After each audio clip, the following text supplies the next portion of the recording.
नमस्कार दोस्तों।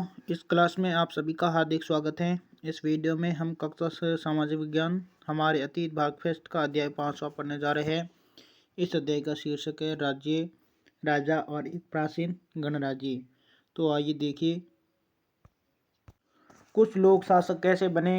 लगभग 50 वर्षों से हम अपने शासकों का चुनाव मतदान के जरिए करते आ रहे हैं, लेकिन बहुत पहले लोग शासक कैसे बनते थे। हमने अध्याय 4 में यह पढ़ा है कि कुछ राजा संभवतः जन यानी लोगों द्वारा चुने जाते थे, परंतु करीब 3000 साल पहले राजा बनने की इस प्रक्रिया में कुछ परिवर्तन दिखाई दिए।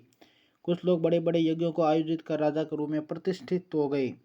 अश्वमेध यज्ञ एक ऐसा ही आयोजन था इसमें एक घोड़े को राजा के लोगों की देखरेख में स्वतंत्र विचरण के लिए छोड़ दिया जाता था। इस घोड़े को किसी दूसरे राजा ने रोका तो उसे वहां अश्वमेध यज्ञ करने वाले राजा से लड़ाई करनी पड़ती थी। अगर उन्होंने घोड़े को जाने दिया तो उसका मतलब यह होता था कि अश्वमेध यज्ञ करने वाला राजा उनसे ज़्यादा शक्तिशाली था। इसके बाद उन राजाओं को यज्ञ में आमंत्रित किया जाता था। यह यज्ञ विशिष्ट पुरोहितों द्वारा संपन्न किया जाता था। इसके लिए उन्हें उपहारों से सम्मानित किया जाता था। अश्वमेध यज्ञ करने वाले राजा बहुत शक्तिशाली माना जाता था। यज्ञ में आमंत्रित सभी राजा उसके लिए उपहार लाते थे। इन सभी आयोजनों में राजा का कुछ मुख्य स्थान होता था। उसी राज सिंहासन या बाघ की खाल के एक विशेष आसन पर बिठाया जाता था। युद्ध क्षेत्र में राजा का सारथी ही उसका सहस्र होता था। यज्ञ के अवसर पर वह राजा की विजयों तथा अन्य गुणों का गान करता था। राजा के सगे संबंधी, खासकर उसकी रानियों तथा पुत्रों को भी कई छोटे छोटे अनुष्ठान करने होते थे। अन्य सारे आमंत्रित राजाओं का काम सिर्फ बैठकर यज्ञ की पूरी प्रक्रिया को देखना भर था। राजा के ऊपर पुरोहित पवित्र जल के छिड़काव के साथ साथ अन्य कई अनुष्ठान करता था। विष अथवा वेश्ये जैसे सामान्य लोग उपहार लाते थे, जिन्हें पुरोहित शूद्र मानते थे। उन्हें कई अनुष्ठानों में शामिल नहीं किया जाता था। नेक्स्ट है जनपद। महायज्ञों को करने वाले राजा अब जन के राजा न होकर जनपदों के राजा माने जाने लगे। जनपद का शाब्दिक अर्थ जन के बसने की जगह होता है। कुछ महत्वपूर्ण जनपद मानचित्र 4 पृष्ठ 49 में दिखे गए हैं। पुरातत्वविदों ने इन जनपदों की कई बस्तियों की खुदाई की है। दिल्ली में पुराना किला, उत्तर प्रदेश में मेरठ के पास हस्तिनापुर और एटा के पास अंतरजी खेड़ा इनमें प्रमुख है। खुदाई से पता चला है कि लोग झोपड़ियों में रहते थे और मवेशियों तथा अन्य जानवरों को पालते थे।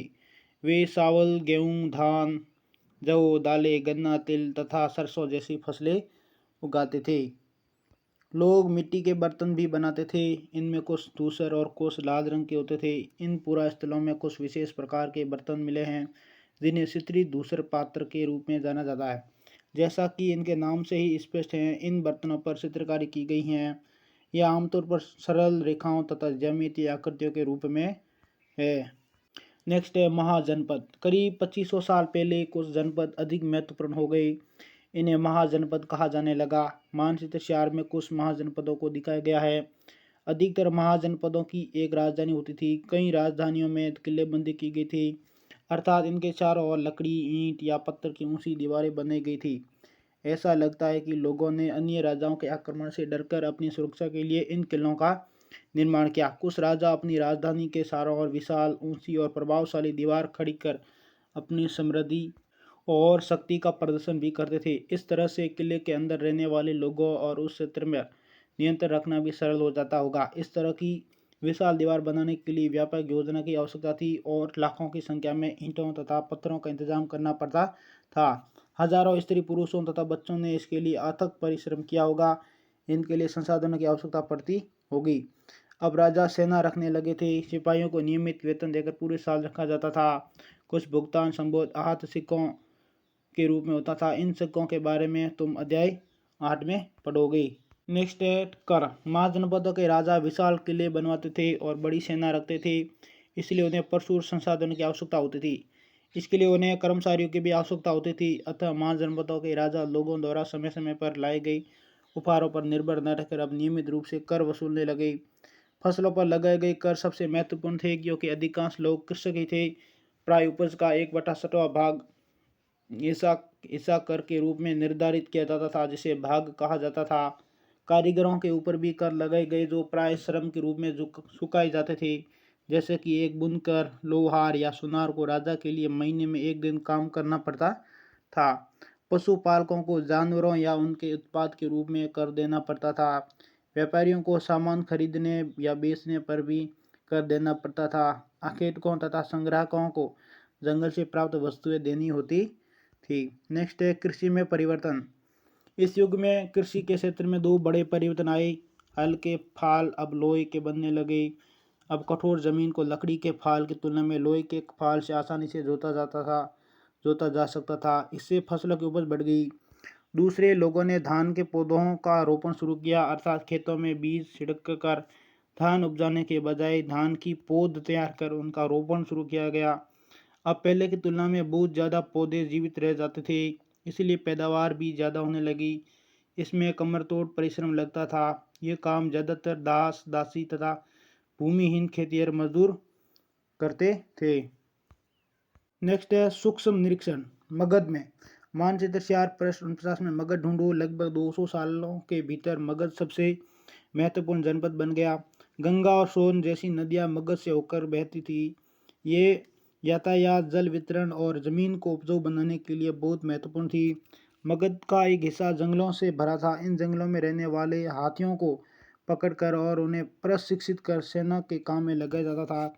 यही नहीं, जंगलों से घर, गाड़ियाँ तथा रथ बनाने के लिए लकड़ी मिलती थी। इसके अलावा इस क्षेत्र में लौह अयस्क की खदानें हैं। मजबूत औजार और हथियार बनाने के लिए यह बहुत उपयोगी थे। मगध में दो बहुत ही शक्तिशाली शासक बिंबिसार तथा अजात शत्रु हुए। अन्य जनपदों को जीतने के लिए हर संभव साधन अपनाते थे। महापद्म नंद एक और महत्वपूर्ण शासक थे। उन्होंने अपने नियंत्रण का क्षेत्र इस उपमहाद्वीप के उत्तर पश्चिमी भाग तक फैला लिया था। बिहार में राजगृह, आधुनिक राजगीर, कई सालों तक मगध की राजधानी बनी रही। बाद में पाटलिपुत्र, आज का पटना, को राजधानी बनाया गया। 2300 साल से भी पहले की बात है। मैसिडोनिया का राजा सिकंदर विश्व विजय करना चाहता था। पूरी तरह सफल न होने पर भी वह मिस्र और पश्चिम एशिया के कुछ राज्यों को जीतता हुआ भारतीय उपमहाद्वीप में व्यास नदी के किनारे तक पहुंच गया। जब उसने मगध की ओर कूच करना चाहा तो उसके सिपाहियों ने इनकार कर दिया। वे इस बात से भयभीत थे कि भारत के शासकों के पास पैदल, रथ और हाथियों की बहुत बड़ी सेना थी। नेक्स्ट है वज्जी। जैसा कि तुमने ऊपर पढ़ा, मगध एक शक्तिशाली राज्य बन गया था। उसके नज़दीक ही वज्जी राज्य था, जिसकी राजधानी वैशाली, बिहार थी। यहाँ एक अलग किस्म की शासन व्यवस्था थी जिसे गण या संघ कहते थे।